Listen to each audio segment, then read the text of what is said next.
جس دن آسمان ایسا ہو جائے گا جیسے پگھلا ہوا تانبا، اور پہاڑ ایسے جیسے رنگین اون، اور کوئی دوست کسی دوست کو نہ پوچھے گا حالانکہ ایک دوسرے کو سامنے دیکھ رہے ہوں گے۔ اس روز گناہگار چاہے گا کہ کسی طرح اس دن کے عذاب کے بدلے میں سب کچھ دے دے، یعنی اپنے بیٹے اور اپنی بیوی اور اپنے بھائی اور اپنا خاندان جس میں وہ رہتا تھا، اور جتنے آدمی زمین پر ہیں غرض سب کو دے ڈالے، پھر اپنے آپ کو عذاب سے چھڑا لے۔ لیکن ایسا ہرگز نہیں ہوگا۔ وہ بھڑکتی ہوئی آگ ہے، کھال ادھیڑ کر کلیجہ نکال لینے والی۔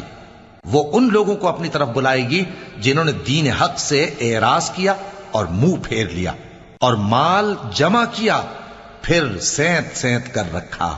کچھ شک نہیں کہ انسان کم حوصلہ پیدا ہوا ہے، جب اسے تکلیف پہنچتی ہے تو گھبرا اٹھتا ہے، اور جب